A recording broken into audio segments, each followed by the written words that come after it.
समस्त को नमस्कार। ख्रीष्टर प्रिय भाई एवं भनी माने जने भौणीकर साक्षी आम शुणा जे से किपरि प्रभु जीशुख्रीष्ट को दर्शन कले बा प्रभु जीशुख्रीष्ट को डायरेक्ट से देखिले। ते बहुत बढ़िया साक्ष्य रही अच्छी, बहुत सुंदर साक्ष्य रही अच्छी। तेणु बेसी आम डेरी करवा ना, चलतु आज वीडियो का आम स्टार्ट करवा। हाय फ्रेंड्स, मेरा नाम है वैशाली। ये मेरा वीडियो प्लीज ध्यान से सुनिए और उन लोगों को भी दिखाइए जो बार बार ये कहते हैं कि यीशु मसीह दर्शन नहीं देता, ये मिराकल जो है वो फेक है, पवित्र आत्मा कोई नहीं होता, पवित्र आत्मा दर्शन नहीं दिखाता। यूट्यूब पे ऐसे अनगिनत लोगों ने अपने एक्सपीरियंस शेयर किए हैं, यूट्यूब के द्वारा, वेबसाइट्स के द्वारा। ये कहा है कि मैं प्रार्थना कर रहा था, पवित्र आत्मा से मैं भर गई और मैंने स्वर्ग को देखा। एक लेडी 40 डेज तक स्वर्ग में थी। आप यूट्यूब पे चेक कीजिए। एक बौद्ध धर्म के एक बहुत बड़े तिब्बत के मठाधीश होते हैं, उसको हिंदी में क्या बोलते हैं, जो बहुत बड़े अध्यक्ष बौद्ध धर्म के, उनको यीशु ने नरक का दर्शन दिया।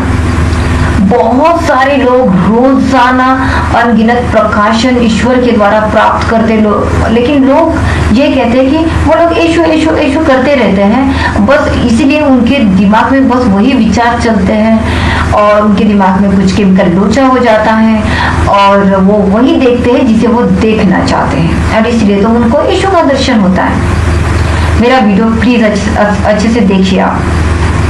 और वो ये भी कहते हैं कि वो जो लोग क्रिश्चियन लोग हैं ना, वो जो अनपढ़ लोग होते हैं उनके अज्ञान का फायदा उठाते हैं, वहां पे जाके उनको अपने धर्म में कन्वर्ट करते हैं। उनको कन्वर्ट करना तो बहुत आसान होता है, वो तो पढ़े लिखे नहीं रहते। आपको बताना चाहती हूँ, आप नेट पे सर्च कीजिए, ख्रिस्त धर्म का प्रचार करने वाले जो लोग हैं वो इतने ज्यादा हाई एजुकेटेड है कि सोच के भी मतलब एटलीस्ट मुझे तो एक इंसान मिले, उनके पास 52 डिग्रीज थी, 52 डिग्री, बैंक में जॉब करते थे। और उनकी गवाही अब मैं आपके साथ शेयर करना चाहती हूँ। उनका नाम है जॉन विक्टर। ये भाई मुझे नागपुर में मिले। मैंने उनसे बात की और उन्होंने बहुत अच्छी बातें मुझसे कही। उन्होंने कहा कि उनके लाइफ में कोई नहीं था, वो बस ऐसे जी रहे हैं। एक दिन उनके जीवन में इतनी निराशा आ गई, उनको लगा मुझे आगे पीछे कोई नहीं है, मेरे माँ बाप नहीं है, मेरे भाई बहन नहीं है, मैं अकेला हूँ, मैं क्या करूँ ये लाइफ जी के। उन्होंने वो एक सिंगदाना की जो फली होती है ना, वो उसमें कुछ पॉइजन डाला और उन्होंने कहा कि अब मैं ये खाता हूँ। लेकिन उन्होंने वो रास्ते पे नहीं कहा, वो घर पे आए और वो बहुत रोए और उन्होंने कहा बस अब मैं वो मुंह में डालने वाला था तो पीछे से मुझे किसी ने पुश किया, किसी ने धक्का दिया और मैं पीछे में उनके दिखता हूँ तो वहां पर कोई नहीं था। और अचानक से स्वामी वो बोल रहे थे, वो यीशु को स्वामी ऐसे बोल रहे थे कि स्वामी मेरे सामने आए। स्वामी मतलब कौन? तो उन्होंने कहा यीशु, जीसस क्राइस्ट। क्या उन्होंने उस वक्त यीशु को बुलाया था? नहीं बुलाया था। कभी यीशु से उन्होंने आशा करी? नहीं की थी। लेकिन यीशु फिर भी उनके सामने आए। वो इंसान सुसाइड करने वाला था, लेकिन यीशु ने उन्हें दर्शन दिया क्योंकि उनका मन बहुत साफ था। दोस्तों, बहुत अच्छे इंसान है। फिर ईश्वर ने उनको इतना आशीर्वाद दिया कि वो जॉब करने लगे बैंक में और उन्होंने इतनी सारी डिग्रियां हासिल की। अब क्या ये अनपढ़ इंसान है जिनके ऊपर आप विश्वास नहीं करोगे? और उनको किसने कन्वर्ट किया क्रिश्चियनिटी में? यीशु प्रभु ने उनको बताया कि अब क्रिश्चियनिटी कोई धर्म नहीं है, ईसा मसीह कोई धर्म नहीं है, वो हर जाति का परमेश्वर है। और फिर उन्होंने विश्वास किया और वो आज हम सबको यीशु का प्यार बांटते हैं और वो हर किसी को कहते हैं, किसी को भी, कोई भी उनके सामने आता है वो कहते हैं यीशु आपसे प्रेम करते हैं, यीशु आपसे प्रेम करते हैं। ओ माय गॉड, जब उन्होंने वो वर्ड हमको भी, मुझे भी कहा तो इतना अच्छा लगा, यीशु आपसे प्रेम करते हैं। वाह। उसके बाद कुछ दिनों बाद मैं नागपुर के प्रोग्राम में गई, वहां पे मेरे पीछे एक लेडी बैठ के थी। अब ये लेडी बिल्कुल अनपढ़, एक भी क्लास उसने पढ़ा नहीं है, एक भी क्लास नहीं, वो एक वर्ड भी ठीक से पढ़ नहीं पाती थी। मेरी हिंदी को मैनेज कीजिएगा। फिर वो कुछ पढ़ रही है, पढ़ने की कोशिश करने, पढ़ नहीं पा रही है। फिर मुझे थोड़ा इरिटेशन हुआ, मैंने कहा आप क्या पढ़ रहे हो, आपको पढ़ने नहीं आ रहा है तो क्या मैं आपको हेल्प करूं, दीजिए वो। अब मैं देखती हूँ तो वो बाइबल था। मैंने उनको पूछा आजी, उसका एज था 65, वो 70 कुछ होगा। एज तो मैंने पूछा नहीं, लेकिन उसको देख के समझ में आ रहा था 65-70 कुछ होगा उसका। तो मैंने कहा आजी, आपको देख के ये नहीं लगता कि आप क्रिश्चियन हो, आप ये बाइबल है ना, आप बाइबल पढ़ रहे हो। तो उसने कहा इनोसेंट से, हाँ बाइबल है, बाइबल। मराठी में वो बोल रही थी। मैंने कहा आपने कैसे ये इशू पे आप कैसे आए, मतलब कैसे क्रिश्चियन धर्म में आए। उसने कहा क्रिश्चियन धर्म, स्वर्ग का राजा, ऐसे वो बोल रही थी। मैंने बोला आप थोड़े अच्छे से समझाएंगे। उसने कहा हो, मैं समझाते ना, मतलब मैं बताती हूँ। तो उसने कहा कि मैंने अपने धर्म के बहुत सारे भगवान की मूर्ति बनाई। हर भगवान को छोटे छोटे मूर्तियों में मैंने ये बना, छोटी छोटी उनकी मूर्तियां बनाई और उनके लिए घर बनाया, बहुत अच्छा घर बनाया।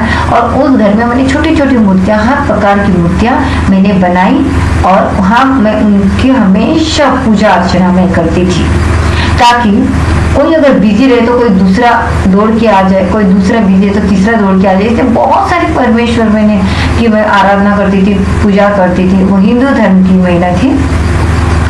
और फिर अचानक से ये हो गया कि वो बीमार हो गई, इतनी बीमार हो गई कि वो हमेशा आशा करती रहती कोई भगवान आए मुझे बचाए। और वो अचानक से फिर बहुत ज्यादा हो गया तो वो एकदम कोमा में चली गई। वो मुझे बता रही थी कि ऐसा हुआ मेरे साथ, मैं कोमा में चली गई। फिर वो कुछ स्पेशल रूम था, वहाँ पे भी उसको लेके गए और फिर डॉक्टर ने उस रूम में उसके बेटे से ये कहा, वो सुन रही थी। उसने कहा, मतलब कोमा में जब वो थी तो उसके हाथ पैर वो हिला नहीं पा रही थी और उसको कुछ दर्द भी महसूस नहीं हो रहा था, लेकिन वो सुन सकती थी बातें, जो है वो सुन सकती, वो सोच सकती थी। मतलब वो सोच सकती थी, लेकिन वहाँ लोगों को लगता था मुझे सोच भी नहीं रही है, ये सुन भी नहीं रही है, लेकिन मैं सुन पा रही थी। और डॉक्टर ने ये कहा कि आता इच्छा जास्त वेळ नहीं है, 4 दिवस वाचेल, मतलब अब इसके बाद ज़्यादा टाइम नहीं है, 4 डेज बस बचेगी। तो इसका फोटोज वगैरह आप खींच लो। फिर जो लड़के लोग जो है फोटोग्राफर को लाए, वो फोटो खींच रहे, उसको सब पता है। उसने कहा मुझे सब पता है कि वो डॉक्टर ये कहा, ये फिर उसके बाद फोटोग्राफर आया, सबने मेरे साथ फोटो खिंचवाई, किसने खिंचवाई, वो भी सब उसको पता था, लेकिन वो बोल नहीं पा रही थी। अब उसने कहा कि अब मैंने मन में यही सोचा, बेटा बोले, उसने मुझे कहा सिर्फ मन में मैंने यही सोचा कि जाने दो, अब मुझे तो मरना ही है। स्वर्ग का राजा आएगा और मुझे बचाएगा, स्वर्ग का राजा आएगा और मुझे बचाएगा। मैंने ना बेटा उस वक्त किसी का भी नाम नहीं लिया। उसने कहा मैंने किसी का भी नाम नहीं लिया। उसने कहा स्वर्ग का राजा इंद्र होता है हिंदू धर्म के अनुसार, लेकिन मैंने कभी भी वो नाम नहीं लिया। जब मेरा मरने का आखिरी समय था, मैं ऐसी लेटी थी, मैंने ऐसे नहीं कहा कि इंद्र आएगा मुझे बचाएगा, मैंने ये कहा कि स्वर्ग, मैंने ऐसा क्यों कहा कि मुझे भी नहीं पता। उसने कहा कि स्वर्ग का भी, मुझे स्वर्ग में जाना है, अभी स्वर्ग का राजा आएगा और मुझे लेके जाएगा, स्वर्ग का राजा आएगा मुझे लेके जाएगा। जब भी मैं उसमें भी वो सोती थी, मतलब वो कोमा में भी सोती थी, लेकिन जब उसको नींद आती थी तो नींद खुलती थी उसकी, वही बोलती थी वो कि स्वर्ग का राजा आएगा मुझे आके बचाएगा। और अचानक से बेटा ऐसे हुआ कि 3 क्लाउड्स आए। अब क्लाउड्स का मेरा संबंध है, आपको तो पता है अगर आपने मेरे पहले वीडियोस देखे हैं तो ऐसे 3 क्लाउड्स आए। तो यहाँ का जो क्लाउड है उसमें से 2 ऐसे व्हाइट ड्रेस पहन के 2 आदमी निकले, लेकिन उनका वो आदमी इतने गोरे थे, इतने सुंदर थे और बहुत तेज उनका चेहरा था और उनको पंख थे, ऐसे उसने मुझे बताया। और वो पंख ऐसे हिला रहे थे तो म्यूजिक निकल रहा था, ऐसे उसने मुझे बोला, म्यूजिक निकल रहा था।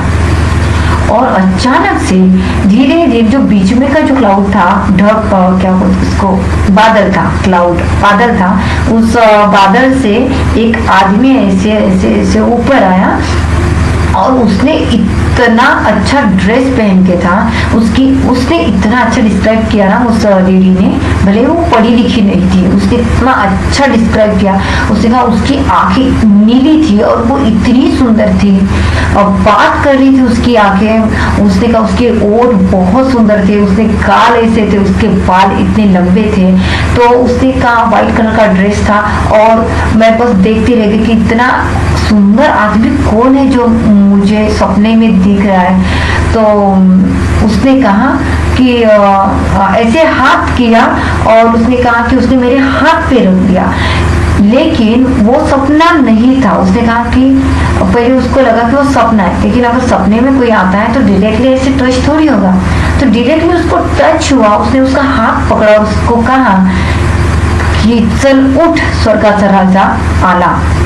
उसने मतलब ईश्वर ने कहा कि चल उठ स्वर्ग का राजा तो आ गया है। बस उसको इतना ही देखा और वो चले गए। उसने मुझे ये कहा कि स्वर्ग का राजा, स्वर्ग का राजा। तब मुझे समझ में आ गया कि स्वर्ग का राजा ये ऐसा क्यों बोल रही है। देखो ये सब होने के बाद तुरंत कुछ घंटों के बाद वो उठ खड़ी हुई और डॉक्टर ने एकदम ये कहा, उसने बोला कि चमत्कार झाला, चमत्कार हो गया। ऐसा कभी उसने लाइफ में नहीं देखा। 2-3 दिन के बाद उसको उसका वीकनेस थोड़ा चला गया, तो उसने कहा कि मैं तो घर के काम करने लगी और अचानक से मैं उस मंदिर में गई। 2-3 दिन के बाद वो चल फिरने लगी और उसने कहा कि जैसे मैं उठी तो मैंने देखा मेरा घर कुछ ठीक नहीं, मेरे बहुओं ने मेरा घर ठीक नहीं रखा, ये नहीं रखा, वो नहीं रखा। मैं उठी और मेरे घर के पूरे बर्तन घसने लगी और उसके बाद उसको ख्याल आया कि उस मंदिर को मैं जाके देखूं। वो गई और उस मंदिर के हर मूर्ति को उसने देखा और उसने देखा कि यार वो तो कोई इसमें है ही नहीं, इसमें तो सब गोल्ड पहन के है, सोना पहन के है, मेकअप करके ये वो तो बिल्कुल भी सिंपल था, लेकिन बहुत सुंदर था। सोना नहीं था, कुछ ना व्हाइट ड्रेस था, ऐसा तो इसमें कुछ नहीं है। तो उसने क्या किया, उनको एक रुमाल में बांध के उसमें एक पानी में डाल दिया, क्योंकि वो काफी वो वही सोच रही थी, वो कह रही थी महाराज, वो कोई तो महाराज है जो मेरे सपने में आए थे।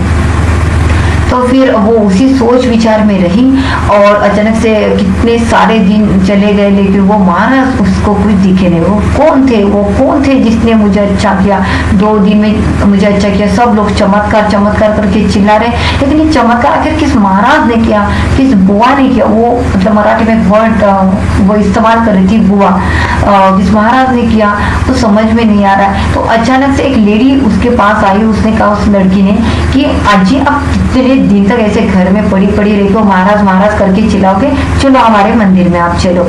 तो उसने कहा कि नहीं मैं नहीं आऊंगी, मैं वो महाराज, वो स्वर्ग का राजा, उस महाराज को मैं बस पूजूंगी। तो उसने कहा चल कुछ नहीं होता, तू चल मेरे साथ। उसको जबरदस्ती से वो उस मंदिर में उसको लेके गई। अब उस मंदिर में, वो मंदिर एक्चुअली चर्च ही था, लेकिन वो मंदिर कह रही थी। तो वहां पे उसको यीशु का एक फोटो दिखा और उसने कहा कि बेटा, मैं वो फोटो देख के एकदम से वो फोटो की तरफ दौड़ी और मैंने कहा यही वो महाराज है। मतलब मराठी में उसने कहा हाँ तो महाराज है, हाँ तो महाराज है, यही वो महाराज है, यही वो महाराज है।